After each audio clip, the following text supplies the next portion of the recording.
Alright, today we're going to be going through our momentum review. Let's see. So number one, since impulse equals the change in momentum, show that the units for impulse are equivalent to the units for momentum. Well, if we start out, we know momentum is mass times velocity. Mass is in kilograms, velocity in meters per second. So our units for momentum are kilogram meters per second. We look at impulse, we have force times time. Units of force are newtons, units of time is seconds, so our units of impulse is Newton seconds. Now, how are these two equivalent? We know impulse is a change in momentum, so the units must be equivalent for them to truly be equal to each other. But how is kilogram meters per second equal to a Newton second? Well, what we can do there is we can take a look and find out what exactly is a Newton. Well, let's use Newton's second law, one of our favorite equations in physics. We have force is equal to mass times acceleration. Force is in newtons, so our right-hand side must be equal to newtons. We have mass in kilograms, acceleration in meters per second squared. So we see that really a Newton is equivalent to a kilogram. Let me get my highlighter here. A kilogram meter per second squared. If we just multiply those two units together. So what we can do is equate these two units. Let's take our momentum units, take our impulse units, write them right next to each other, right? Kilogram meters per second must be equal to Newton seconds. Well, newtons, we just said right up here, is kilogram meters per second squared. So if we replace, our left-hand side is still kilogram meters per second. Right-hand side, we're adding in kilogram meters per second squared to replace that Newton. And we still have our seconds out here. Let's add in some parentheses just to clarify. Now what we'll see is we have this extra seconds right over here. So if we're multiplying seconds and we have seconds squared on our denominator here, one of those seconds is going to cancel. And we end up with kilogram meters per second is equal to kilogram meters per second. Okay, number two, how do you maximize impulse? What quantities can you change to maximize impulse? Well, impulse is our change in momentum. We want the momentum change to be as large as possible. But how do we actually make this happen, right? Change in momentum, that's just how much the velocity is changing for a particular object. How do we make the velocity change more? We really want to look at our impulse is equal to force times time equation. We can maximize impulse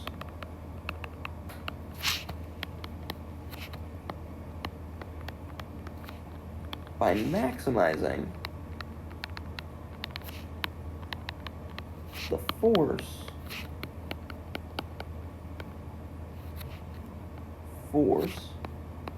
and the time of the collision. If you have, say, you're playing baseball, you are swinging the bat, trying to hit a home run, to maximize that impulse, to maximize that change in momentum, we want to maximize the force, swing as hard as we can, and maximize the time, making sure to follow through so that the ball and bat are in contact just that little bit longer, giving us that little bit more impulse we need to change the momentum of the ball as much as possible. How can two car crashes result in the same impulse applied to a driver, but in one case the driver experiences fewer injuries? Well, this is really going back to talking about our egg drop. We have this equation, impulse is force times time. You can have the same impulse two different ways. If we're thinking about our egg toss example, when we threw the egg at the sheet, The egg was going fast. It came to a stop, but it came to a stop over a larger time, so it felt less force. The egg thrown at a wall came to a stop over a much smaller time, felt a much bigger force. So we can split that same impulse two ways. You can have an impulse where you feel a massive force for a really small amount of time. Or you could have that same size impulse, small force, for a really long amount of time. And those are going to cause the same impulse, the same change in momentum for a given object. You can think about this in the context of driving, like we're being asked right here. If you say, hit a concrete barrier, you're going 30 meters a second, pretty fast. Hit a concrete barrier. The concrete barrier is not going to give at all when you hit it. You're going to come to an immediate stop. You'll stop in a very small time, so the force needed to make you stop in such a small time is huge. You'll feel a huge force. That's going to cause a lot of injuries. But if you say crash into, let's say, a giant pillow or something much softer, then the time it takes for you to stop is going to be way longer, decreasing the force. The impulse is the same. You're still going the same speed. You have the same mass. Your initial momentum is the same. Your final momentum is the same. You have the same impulse, the same change in momentum. You are at the same speed with the same mass. You end up at rest. The amount you have changed your momentum is the same. But in one case, you came to a stop in a really large time. You felt a little force. You come to a stop in a much smaller time. You feel a much greater force. How does momentum conservation help a person stranded on a frozen pond? Well, if you're stranded on a frozen pond, let's say, maybe we make our frozen pond blue. The trouble with this is that when you are on a frozen ponds are pretty much frictionless. So for us to walk, we push the earth, the ground beneath our feet, backwards, and due to Newton's third law, the ground pushes us forwards. We push down on the ground, backwards, earth pushes us forwards. Newton's second law, equal opposite reaction. But that force is friction.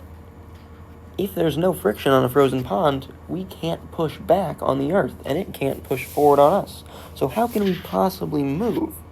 Well, right now, let's say we have some object. Let's say we have a red ball in our hands. Right now, our total momentum of our system, the person and the red ball, is 0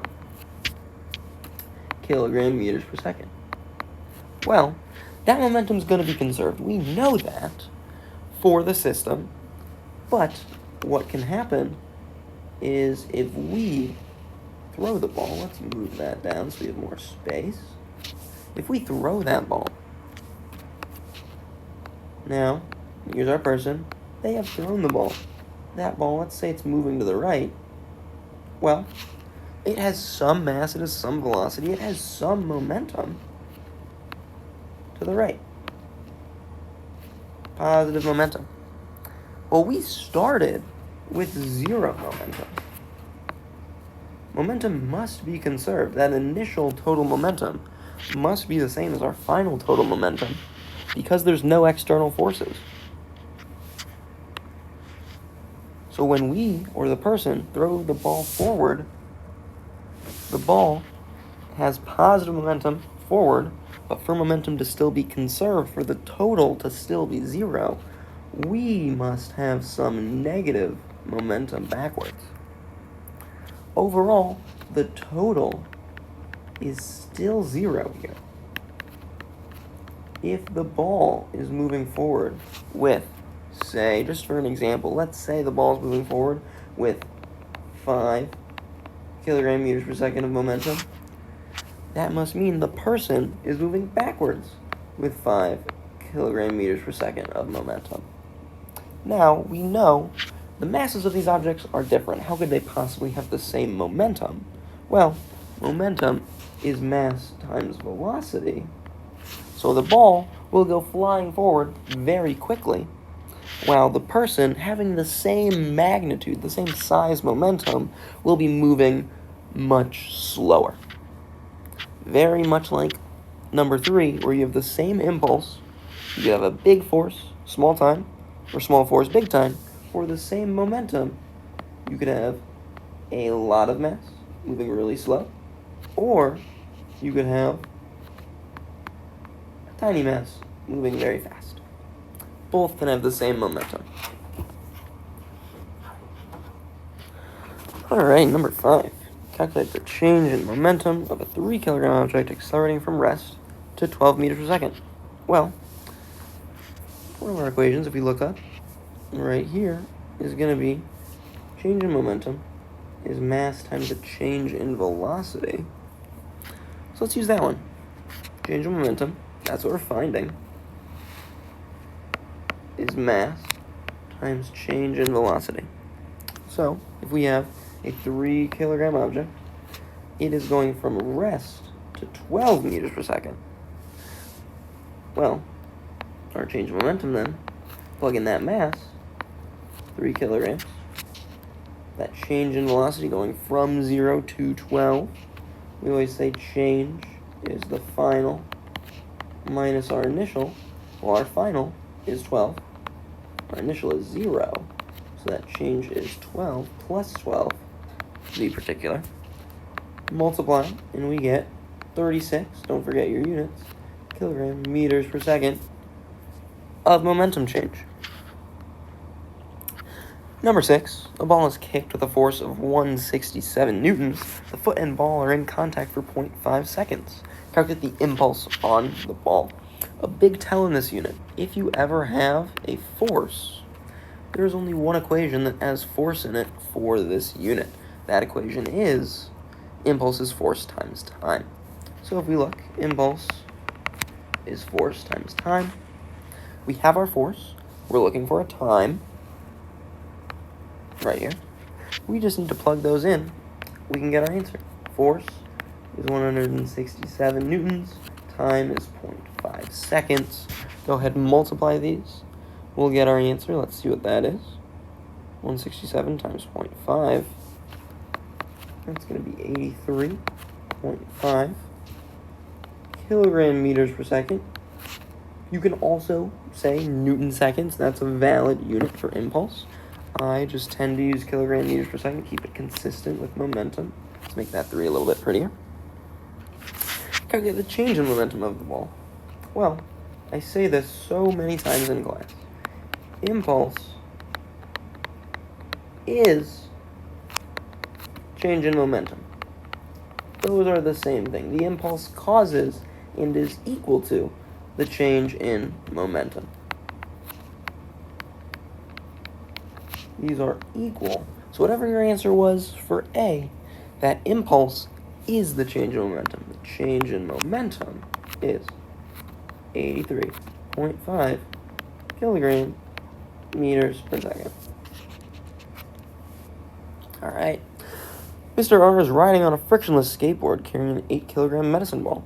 He and the skateboard have a combined mass of 50 kilograms, and he and the skateboard have a velocity of 4 meters per second. He decides that the medicine ball is too heavy and throws it with a velocity of 7 meters per second directly forward. Calculate the velocity of Mr. R on the skateboard right after he throws the ball. We have a nice little picture here set up for us. And what we can do, based on this picture, let's add in some information, right? This medicine ball, we know it's 8 kilograms. We know that the skateboard and Mr. R have a combined mass of 50 kilograms. When we have these multiple objects, we can identify and say, oh, this is an explosion. The objects start together, they come apart. This is an explosion. Momentum is conserved. Let's set up our law of conservation of momentum equation.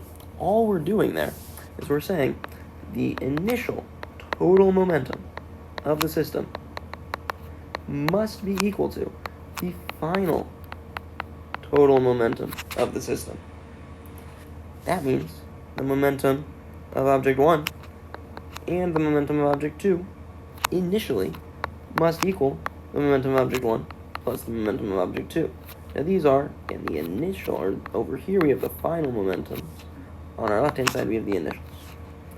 What does this give us? This gives us our equation.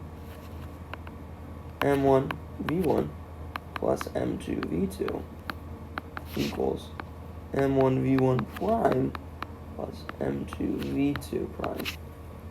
This equation is not given to you, but you do know the law of conservation of momentum. That's this line right here, and you know what momentum is equal to, mass times velocity, so you can derive this yourself. This is our base conservation of momentum equation. We just need to make a couple quick manipulations to it to use it to fit our needs. Here, these terms are all separated out for separate objects that are traveling independent of each other. But in our initial state, over here, the ball, the person, and the skateboard, they're all traveling together. Treat them as one object. Combine the mass, m1, m2, they're traveling at some combined velocity v. Then, after the explosion, they come apart.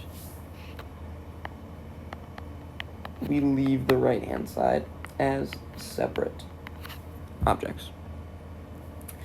Now we just have to pick and choose what are we defining as what. Let's say m1 is the person and the skateboard, 50 kilograms together. Let's say m2 then is the medicine ball, 8 kilograms. If we plug this in, we say, well, mass 1, 50, add mass 2 of 8. They're traveling at some velocity v. They're traveling together at a velocity of 4. Plug in that 4.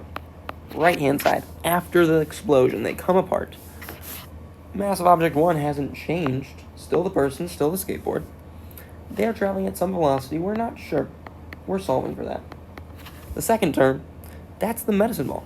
Still has the same mass, and we know it has 7 meters per second for its velocity. Now we just have to go through, do a bit of math. 50 plus 8 gives us 58. We're still multiplying by 4. So let's go ahead and do that right now. 58 times 4 gives us 232. So we get 232 on the left. 50 times v on the right. 8 times 7, 56. Now, again, we're solving for this velocity. What's our last step here? Well, we need to isolate that variable. So we're going to go ahead, we're going to subtract 56 from both sides. Subtract 56. I'll get rid of that just to save some room. 232 minus 56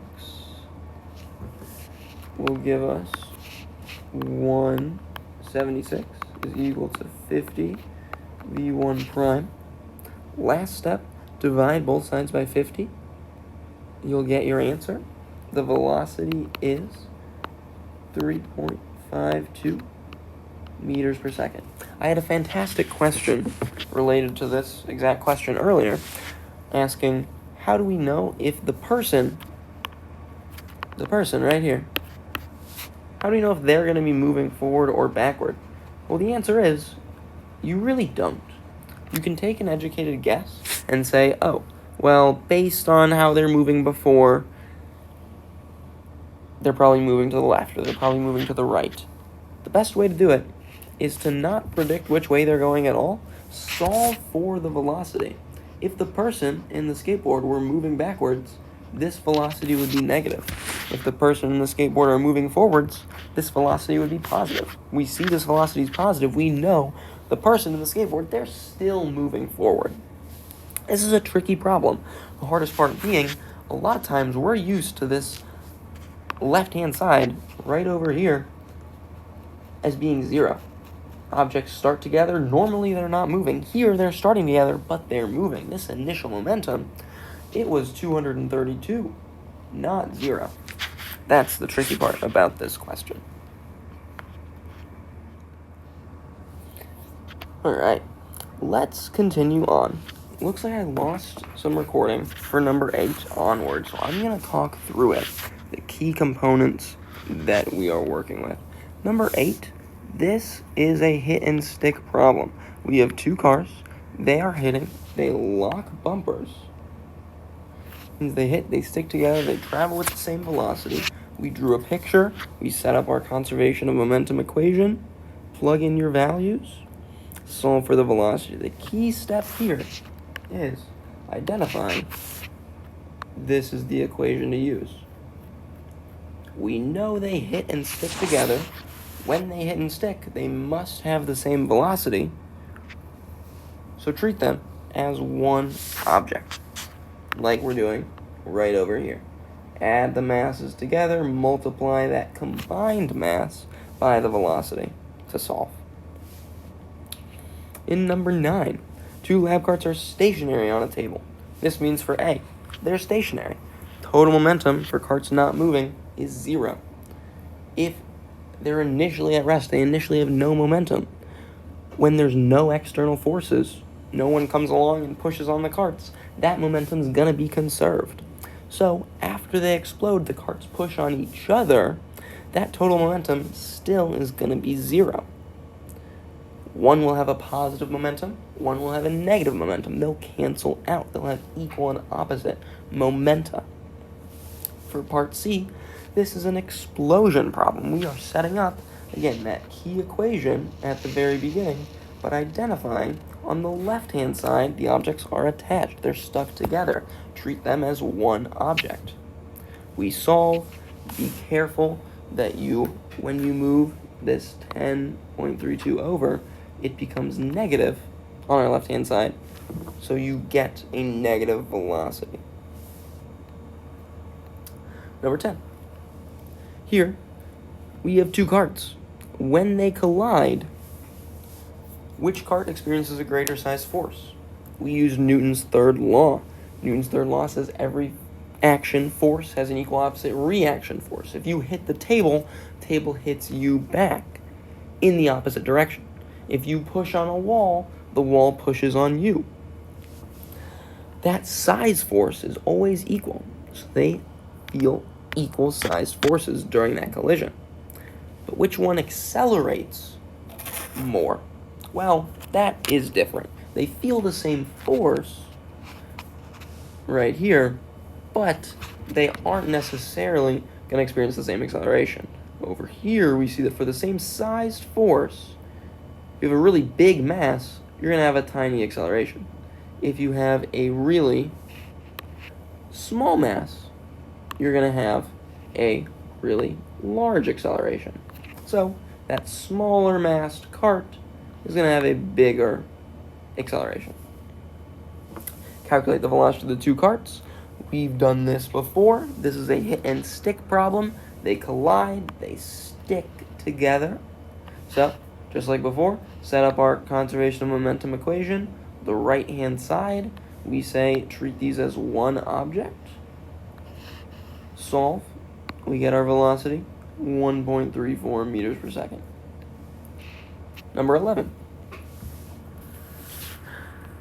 We have same carts, but now the situation's a little bit different. Instead of hitting and sticking, they are going to hit and bounce. Part A, was there an impulse imparted on cart 1 to change its momentum? Well, it went from a 1.5 kilogram cart traveling to the right 3.3 meters per second to that same mass cart now traveling negative 0.4. It changed direction, it changed velocity. That was absolutely a change in momentum. Impulse is a change in momentum. If the cart changed momentum, it must have felt an impulse.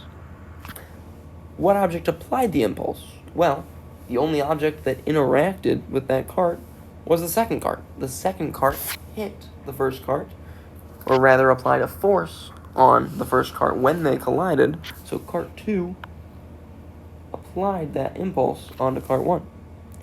For cart 2, was there an impulse on cart 2? Yes. Cart 2 changes momentum. Cart 1 is what imparted that impulse onto cart 2. Cart 1 hit cart 2, applied that impulse. To calculate the velocity, we are going to use our big conservation of momentum equation right over here. But instead of saying, oh, the objects start together and come apart, or start apart and come together, they start apart and they stay apart.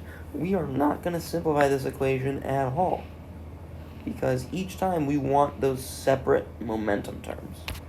Over here, momentum of the first object. Over here, momentum of the second object, both before the collision. Here, momentum of the first object, momentum of the second object after the collision. When we solve for this, the initial momentum in the system is 4.95. We start solving for that final momentum, knowing it must be equal to this number. What is that velocity? We need to just do some algebra, solve this. We realize our answer is 2.52. Was this collision elastic or inelastic? Verify with numbers. The only way to know is to test if kinetic energy was conserved. If kinetic energy is the same initially as it is finally, then it is elastic. If it is not, it is inelastic. To check kinetic energy, we need to use our kinetic energy equation. The only object moving was this 1.5 kilogram block initially. So for your initial kinetic energy, that is the only kinetic energy to calculate. In the final state, you have one block bounces off the other. They're both moving. You need to calculate both objects' kinetic energy. Make sure when you plug in that -4 velocity right here, when you're squaring it, it is going to give you a positive number. So its kinetic energy should be positive. Here we see, initially, there was 9.8 joules of kinetic energy in the system. In the final term, on the right-hand side, there was 7.11 joules of kinetic energy. These are obviously not the same. Something must have happened where kinetic energy decreased. Inelastic collisions mean that the kinetic energy decreased in that system.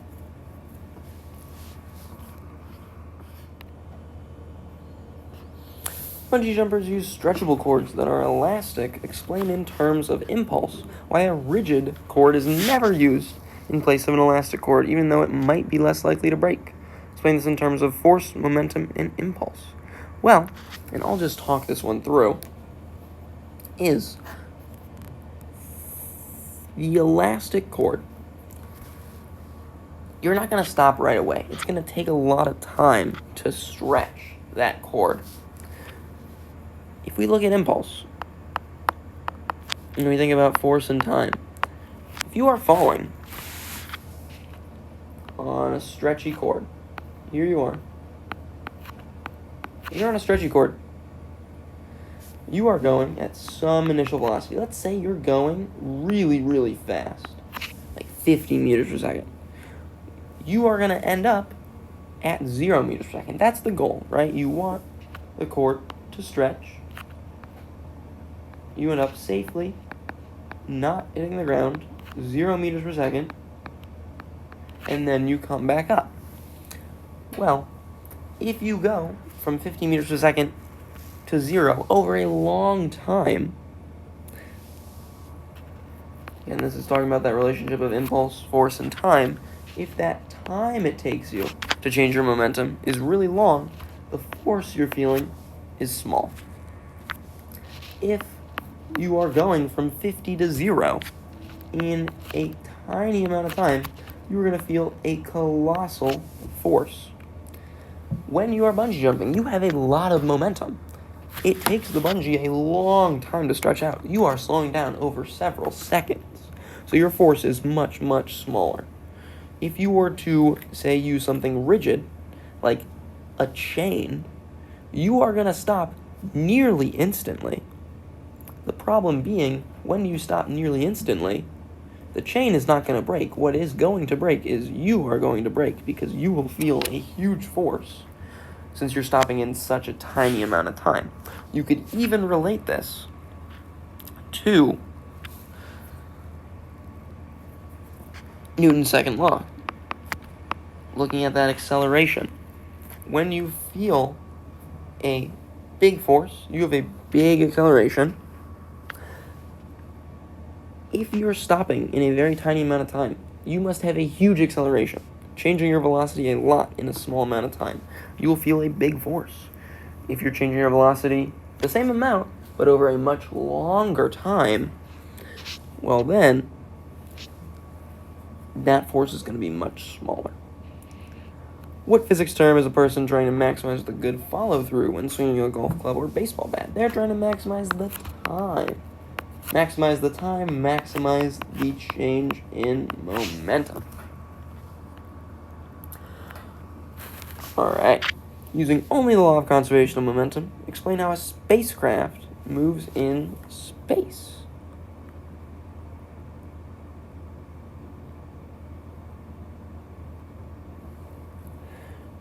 So, spacecraft needs to increase speed. Use conservation of momentum to explain how this happens. Well, if you have a little spacecraft, we'll draw, let's say that's a spacecraft, use our little alien, and they're not moving, and they want to move forward, well, their momentum is 0. Momentum is going to be conserved. What this means is that if they eject some fuel to the left, it will have momentum to the left. Some negative momentum means that they, in their spacecraft, will gain some positive momentum to the right. If they want to turn, well, then they can be moving in one direction. Here's our little spacecraft. Say they're moving upwards or north. Let's say this is north. They want to turn left. Well, they can fire their thrusters so that they have some momentum to the right. That those particles that are being dispelled, burned, have positive momentum off to the right. That means that the ship is going to be moving off to the left.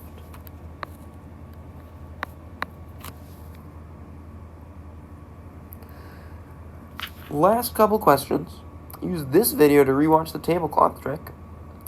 Describe what you saw in the video. For this tablecloth trick, what you want to see is really, we're pulling the cloth really quickly. When we talk about the tablecloth, we're saying the dishes stayed in place. If they stayed in place, they didn't change their momentum. Or at least, even if you see the dishes jiggle a little bit, maybe they changed their momentum a tiny, tiny amount, but they didn't fly off the table. They stayed mostly where they were. This change in momentum is very, very small. Well, how do we minimize it? Let's look at what impacts the impulse. Force and time. Okay, so does it mean that the force is getting smaller when we pull it quickly? No. That force right here, this is friction. This force acting on the dishes is friction as you pull the tablecloth out. You cannot change the size of friction. If you go back, friction, force of friction, is the coefficient of friction times the normal force. Normal force is dependent on the weight of the object. Coefficient of friction is dependent on the two surfaces. You can't change either of those. Friction is set. You are not changing the force by pulling faster, quicker, slower. Either way you pull it, you're not changing the force. What you are changing is the time. By pulling quicker, that force is acting for less time, and therefore, that impulse is very, very small. For 18, watching Mr. Higdon throw an egg into a sheet with some lovely form, I might add. Describe what you saw in the video. Well, the egg hit the sheet. When it hit the sheet, it did not break. When it hit, say, a wall, not that that happened in the video, but if it did, you know, it would be all broken and smushed. Now, either way, it goes from some velocity down to 0. Let's say it was moving with a velocity of 10 meters per second. When it hits the wall, or when it hits the sheet, it's going to end up at 0. The difference being, of course, when it hits the sheet, it is totally intact. When it hits the wall, splatters everywhere. The difference is, again, going back to that impulse equation, when you hit the sheet, you feel the same impulse, the same change in momentum. But the sheet stops the egg over a much longer time, decreasing the force, keeping the egg safe, while the wall, it stops the egg lickety-split right away. Stops it in a fraction of a second, means that egg feels a huge force. And of course, when an egg feels a huge force, it's going to break. Excellent. With that covers our whole review. Good luck on the test. Make sure that you look over, of course, the rest of your review. Make sure you check out the quizzes, the Kahoot. Links are available on Schoology. And make sure that you watch any helpful videos we might have watched in class, like our car crash, It's Simple Physics video.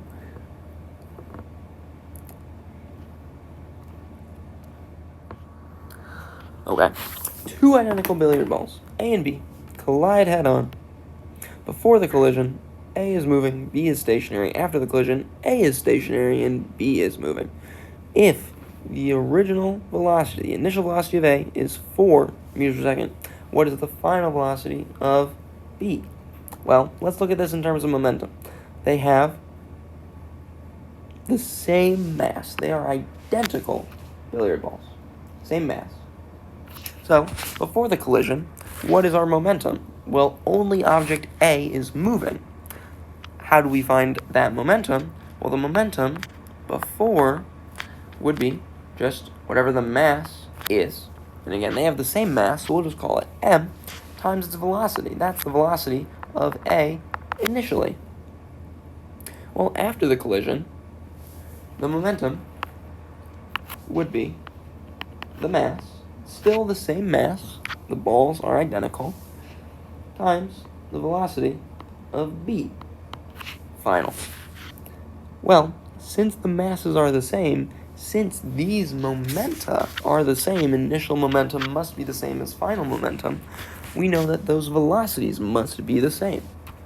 So the velocity of ball B after the collision must be 4 meters per second.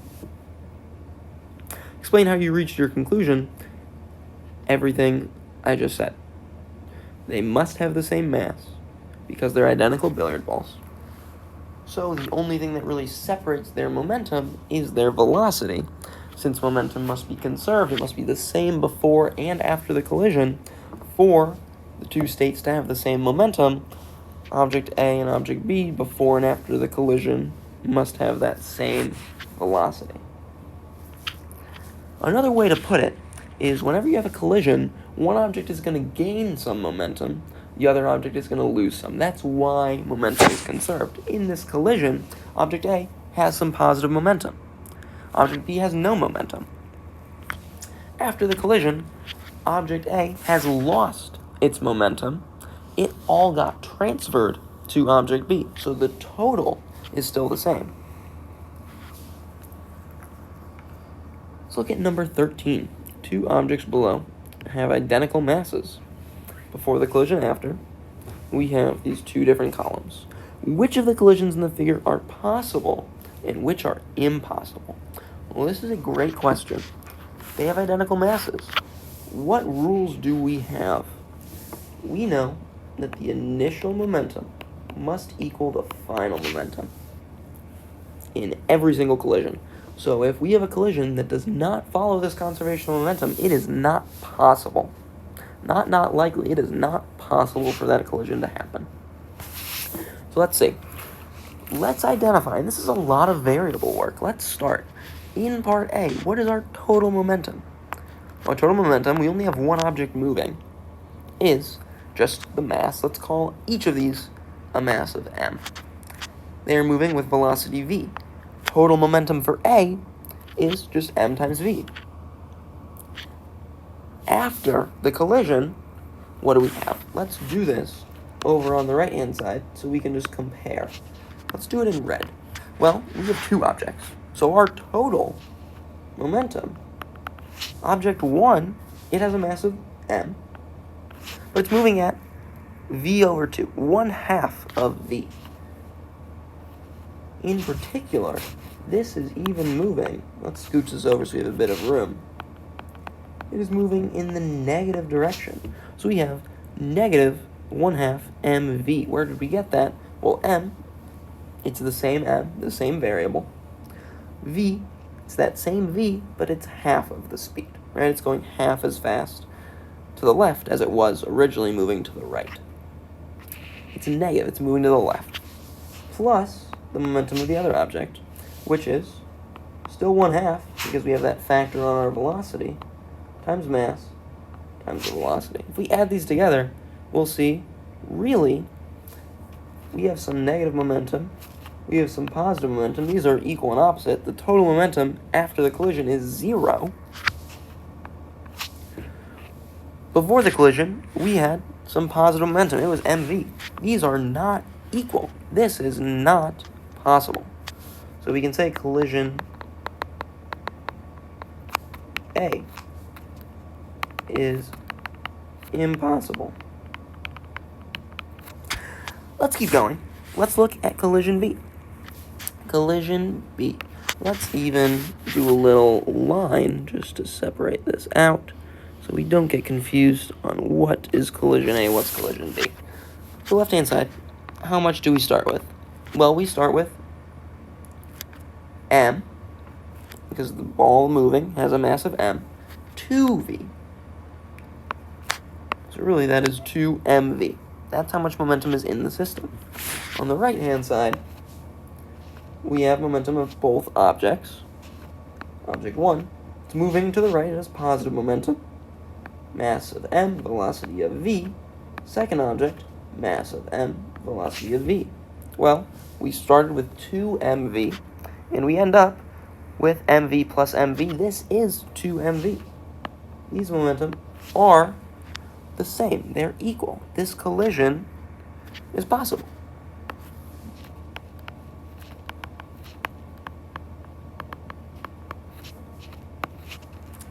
What about collision C? Collision C. Let's see. Let's not draw a line right through the problem. Collision C. We start off. We have both objects moving this time.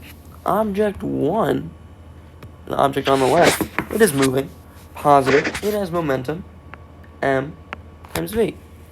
The other object moving to the left, it has momentum m times v, but in the negative direction, moving the other way. So in total, that momentum is 0. Right-hand side. Well, we have a very similar situation. The first object is moving to the left. It has negative mv of momentum. The second object moving to the right, it has positive mv of momentum. That totals to 0. This is possible. Collision C is possible. And our last one, that is collision. Let's try that one more time. This time's the charm. Collision D. Let's find out. Well, on our left-hand side, we are starting with momentum mv. For our second ball, it is moving to the left with 2mv. It has mass m, velocity of 2v, gives us 2mv. So overall, this has a momentum of negative mv for our total initial momentum. Let's see if it has that same momentum after the collision. Well, here we have the same thing as last time. Negative mv plus mv. No momentum. Collision D is impossible. Because they violate the law of conservation of momentum. That initial momentum and final momentum must be equal in any collision. Doesn't matter what type of collision it is, it must be equal.